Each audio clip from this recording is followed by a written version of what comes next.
শুভ সকাল বন্ধুরা, সবাই কেমন আছো? নিশ্চয়ই খুব ভালো আছো, আমিও ভালো আছি। আজকে তো আমাদের 26 জানুয়ারি, রিপাবলিক ডে। এই যে এখন একটু চা নিয়ে বসি, যাই থাকুক, হয়তো তোমাদের দাদাভাইয়ের অফিস ছুটি আছে, মেয়ের তো আজকে এমনিতেই সোমবার অফ ডে থাকে, মানে ওদের কলেজ অফ থাকে, মঙ্গলবার থেকে ক্লাস হয়, শনিবার দিনও ওদের কিন্তু খোলা থাকে। এবার ক্লাস বুঝে যায় সবাই। যাই হোক, আমার মেয়ে বলছিলাম তাই, ওর 23 জানুয়ারি সরস্বতী পুজোর ছুটিটাও নষ্ট গেছে, আর আজকে ছুটিটাও, ওর কিছুই ছুটি বেরোয়নি। আর তোমাদের তবু এটা সোমবার পড়েছে, ওর আজকে ছুটিটা তবু পাওয়া গেছে।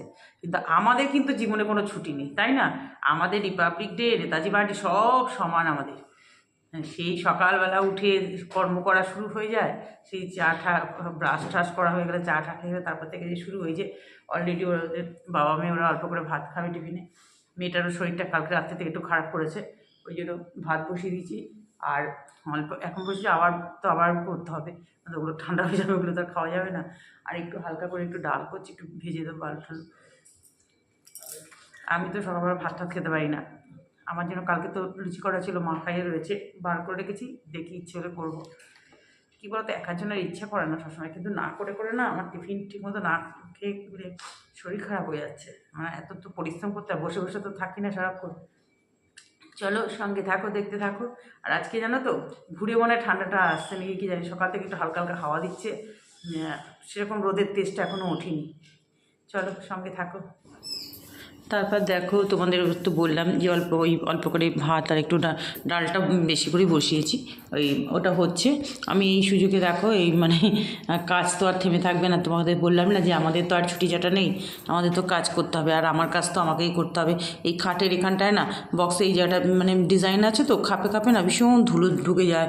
যত পরিষ্কার করি, কোথাও থেকে যাতে ধুলোগুলো ভীষণ মানে বিরক্তি লেগে যায় মাঝে মাঝে। আমি তো ধুলো মানে একদমই সহ্য করতে পারি না। একটু টেলমেটগুলো মুছে নিচ্ছি, ওদিকটাও মুছতে হবে খাটের। এই যে দেখো, এদিকটা তো একটু হালকা ডিজাইন আছে। প্লেন যত প্লেন থাকবে না, এখনকার যারা যেই এখন খাট বানাবে সবাই প্লেন বানাবে, কোনো যাতে কষ্ট না হয়।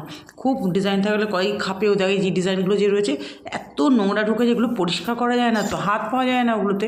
ওই ব্রাশ দিয়ে ছোটো ছোটো তুবলি যে আছে না রঙের, মেয়ের ছিল, ওইগুলো দিয়ে আমি করি, জানো কি বলবো। আর যখন সময় হাতে থাকে ওইগুলো রাতে হলেও করে নিই।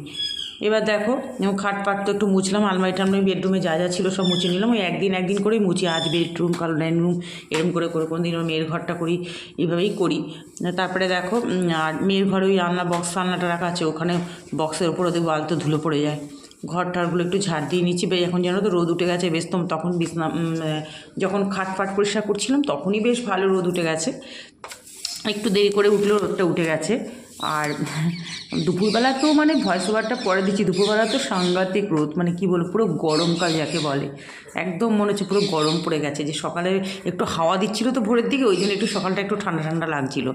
যাই হোক, এইভাবেই শীত এখন বিদায় নেওয়ার পালা মানে শুরু করে দিয়েছে অলরেডি, বোঝাই যাচ্ছে শীত বিদায় নিচ্ছে। মানে তাকাতে পারছি না, আমি ঘর ঝাড় দিচ্ছি যে এত সূর্যের আলোটা লাগছে। তারপর দেখো, ঘর ঠার ঝাড়তে হয়ে গেছে, ঘর মোছা হয়নি, পরে মুছে নেবো। আর এদিকে দেখো, কারণ ওদেরকে খেতে দিতে হবে, বাবা মাকে দুজনকে অল্প অল্প করে ভাত। আর এই যে ডালটা সোমবার দিয়েছি, রাঁধুনি সোমবার দিয়েছি, ধনেপাতা দিয়েছি, আর ওদেরকে একটু গোল গোল আলু ভেজে দিয়েছিলাম। এখন এটা দুপুরে ডালের সাথে খাওয়ার জন্য আলু আর পেঁয়াজকলিটা অল্প না কাটাই ছিল, রাখা ছিল কেটেই, তাই বললাম যে এই আলু পেঁয়াজকলিটা ভাজা করে নিই। আর আমার তো ভীষণ ভালো লাগে জানো তো আলু পেঁয়াজকলি ভাজা, তোমাদের দাদাভাইও এখন খুব ভালোবাসে দেখি আলু পেঁয়াজ। একটা কাঁচা লঙ্কার মধ্যে চুরিয়ে দিচ্ছি, মানে চিড়েই দিয়ে, তোমাদের দাদাভাইয়ের অসুবিধা, খালি বলবে ওই লঙ্কাটা যেন আমার পাতে না পড়ে, আর মুখে পড়লে খুব ঝাল লাগে তো। যাই হোক, আমি খুঁজে খুঁজে নিয়ে নিয়েছিলাম খাওয়ার সময়। এবার দেখো, হয়ে গেল আমার আলু পেঁয়াজকলি ভাজা। আমার আবার শুধু পেঁয়াজকলি ভাজা ভালো লাগে না, একটু আলু দিলে ভালো লাগে। আর এই মাছ কি হয়েছে বলো তো, একটু দেরি করে নামালেই না বাস এত এবার দেখো, যদি গরম জলের মধ্যে দিয়ে না করা যায়, কিন্তু পুরো মাছ নষ্ট হয়ে যায়, বেস্বাদ হয়ে যায় মাছের। ওই জন্যই যাই হোক করে হয়ে গেল। তারপরে দেখো, এদিকে আবার ভাত বসিয়ে দিয়েছি, সকালের ভাত তো হয়ে গেছে, অল্প করে বসিয়েছিলাম। এখানে আলু শিম বড়ি দিয়ে, মাছের সাথে বড়িও ভেজে নিয়েছি, আলু শিম বড়ি দিয়ে মাছের ঝোল করব। আর চিকেন রয়েছে, চিকেনটা আজকে খাওয়া মানে দেবো না, কারণ মেয়ের শরীরটা একটু খারাপ করেছে, ওই কালকে দিয়ে দেবো। ফ্রিজে থাকবে, কোনো অসুবিধা নেই, 24 ঘন্টা ফ্রিজ চলে। ভালো করে দেখো কষিয়ে নিলাম একদম, মানে আদা বাটা, অল্প জিরে বাটা, নুন, হলুদ, একটু সামান্য রেড চিলি দিয়েছিলাম, টমেটো। এই ঝোলটা খেতে কিন্তু বেশ ভালো লাগে। এরপরে আসবে গরম পড়লে আলু পটল, মানে কিছু আবার শুধু আলু করলে না কী বলতো, একটু পেঁয়াজ টেয়াজ না দিলে না ভালো লাগে না, জানো তো। আর এই জন্য পেঁয়াজ যেহেতু দেবো না, একটু আলুর সাথে কিছু দিলে ভালো লাগে। শিম ধরো, শিম দেওয়া যায়, ফুলকপি, বিনস, যে অনেক যা কোনো একটা সবজি মিশিয়ে দিলেই ভালো লাগে খেতে। বাস এবার মাছের ঝোলটা ফুটবে, বড়িটা পরে দেবো। এই যে সিঙ্কে তো বাসন জমে গেছে, এই যে মাছের সমস্ত কন্টেনার, তারপরে তোমার ওই যে আর একটা ডেকচি দেখো মাছ ধুয়েছি, একটা বসিয়েছি, আর একটা এই যে ছোটোটাতে ভাত করেছিলাম অল্প করে, সেটাও মেজে রাখছি।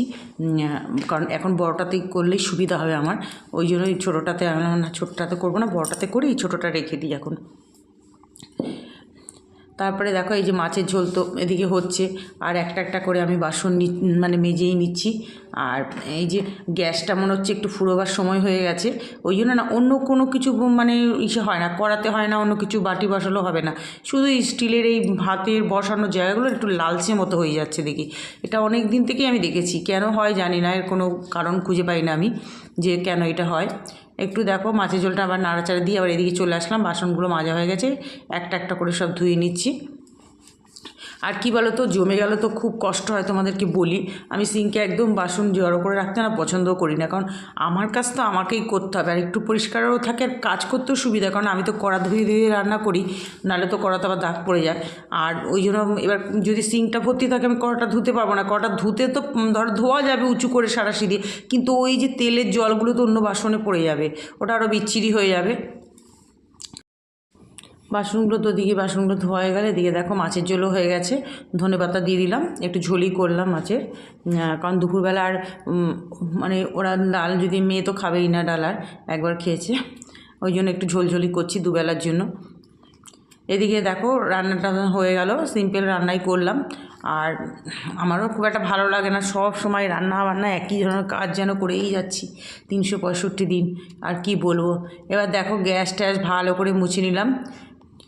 আর এতক্ষণ যে সমস্ত বন্ধুরা আমার ভিডিও এত সুন্দর করে দেখছো, অনেক ধৈর্য নিয়ে, তোমাদের সবাইকে জানাচ্ছি অনেক অনেক ভালোবাসা।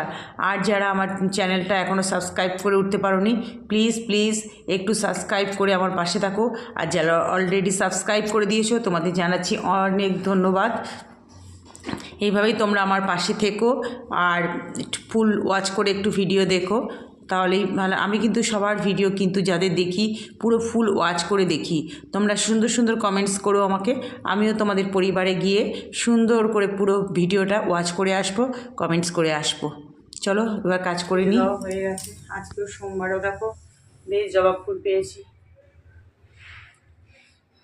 আর এই দেখো আজ একটা হাত থেকে পড়ে গেছে, জানো কি সুন্দর দেখো, অপরাজিতা ফুল আর বেলপাতা। তোমাদের দাদাভাই আজকে একবার একটু ধরে দিল, একটা লাঠি রড মতো আছে সরু, তারপর আমি 3টে বেলপাতা পারলাম, কারণ অনেক দূরে ছিল। হয়ে গেল পুজো দাম আমার। আর আজকে আগে বছরের সরস্বতী ঠাকুরটাকে গঙ্গায় রেখে এসছে, ওখানে গঙ্গায় ওখানে কী করা আছে মানে সবাই রেখে যায়। এই দেখো বন্ধুরা পুজো টুজো দিয়ে খেতে বসে গেলাম, এই যে যা যা রান্না করেছি সব নিয়ে টিয়ে বসে গেছি, চলো খেয়ে নিই। শুভ সন্ধ্যা বন্ধুরা, এই যে সন্ধে ঠন্ধে দিলাম, দিয়ে এই শরীরটা না মানে কি বলবো, তারপর থেকেই দুপুর থেকেই শরীরটা খুব খারাপ খারাপ করছে। তবে স্নান, আর আমার তো অল্প স্নান করলে পোষায় না, তোমাদের বলি, স্নান টান করেছি, তখনও ঠিক না, পুজো টুজো দিচ্ছিলাম ঠিক ছিল, তারপরে খেতে বসলাম যেন ভালো লাগে না, খেয়ে টেয়ে নিলাম, খিদেও পেয়েছিলো, সকালে একটু হালকা টিফিন করেছিলাম, খেয়ে আমি তো সকালে ভাত খেতে হবে, ওদের তো আজকে দুজনে প্ল্যান ছিল, তো মানে কি বলবো, অন্য কিছু করার ছিল যে একটু কচুরি টুচুরি বানাবো, মেয়ে 26 জানুয়ারিতে, তখন দাদাভাই তো হয়তো একটা খেতো, তবু তো একটা খেতে, মেয়েটার হঠাৎ করে কালকে রাত্রিবেলা খুব শরীর খারাপ হয়ে যায়, পেটে ব্যথা ট্যাথা করে, খায় না, এই জন্য আর কিচ্ছু মানে রাত্রিবেলা তো যে তোমাদেরকে বললাম না যে ভিডিওটা তখন এন্ড করলাম যে মেয়ে আর আমি আলু শুধু ভাতও খাই না, প্রচণ্ড শরীর খারাপ হয়ে গেছে হঠাৎ করে, পেটে ব্যথা করছে, পেটের সমস্ত এখনও মানে আমার ফ্রিজের সমস্ত মাংস রয়েছে জানো, আজকে তো ওই জন্য ঝোল ভাত করলাম প্লেন।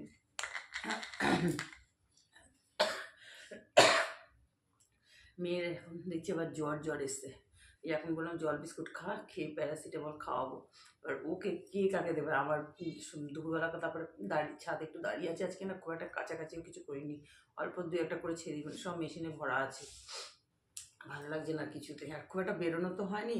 তোমার দাদাভাইয়ের বাড়ি ছিল, অনেক জামা কাপড় যে হবে সেটাও হয়নি। যাই হোক হয়েছে। এবার দুপুরবেলা ছাদে দাঁড়িয়ে একটু কথা টথা বলছিলাম পাশের বাড়ির সঙ্গে। তারপরে জল ভরার টাইমে তোমার দাদাভাই জল ভরে বসেছিলাম এখানে, মাথা মাথা ভার হয়ে যাচ্ছে, আর হাঁটতে পারছি না, পায়ে এইসব সাইডগুলো না পাগুলো এত ব্যথা করছে কি বলবো, কি জানি কোনো কিছু উপর নিয়ে আমিও বলছি যে পড়েও যায়নি কিছু জানি কেন যে এতটা মানে কীরকম অসহ্য যন্ত্রণাটা, মানে কোনো একটা উঁচু নিচু হয়ে গেলে একটা পড়লে যেরকম লাগে সেরকম টাইপের, মানে জয়েন্টে জয়েন্ট এরকম ব্যথা করছে। আমি জানি না, গাটা আবার ছলছল করছে, আমারও ভয় লাগছে এখন। চাটা তো খাই আগে, তারপর দেখা যাবে। আর ওষুধ তো আছে, খেতে তো হবেই মনে হচ্ছে যা দেখছি। ওই যে কী বলো তো, শীত যখন পড়ে তখন একবার শুরু হয়, আবার যখন শীত বিদায় নেয় তখন আর গায়ে কিছু দিতেও পারছে। এই যে মেয়েকে বললাম তুই সোয়েটার গায়ে দে, মেয়ে বললাম গায়ে দেবো না, গায়ে সোয়েটার গায়ে দেওয়া যাচ্ছে না, গরম লাগছে। বিচ্ছিরি একটা ওয়েদার হয়ে গেছে, দুপুরবেলা এত রোদের তেজ ছিল না, দাঁড়াতেও পারছিলাম না, সাইডে সাইডে সরে সরে দাঁড়াচ্ছিলাম। আজকে আমাদের পাড়ার মানে আমাদের একটু এগিয়ে পিকনিক করার কথা ছিল, আগে করতাম তো একটা জানিতে। এবারে আমি প্রথম থেকে মানে আমরা যে যে ব্যাচে অনেকের আছে তো, মানে আমাদের এক একটা হয় না গ্রুপের, অনেকেই করছে না, ওই জন্য মেয়েও বলে আমিও করবো না। হচ্ছে পিকনিক, আমাদের সব ওরা জিজ্ঞেস করছিল যে তোমরা আছো না পিকনিক, মানে আমরাই আগে থাকতাম সবসময়।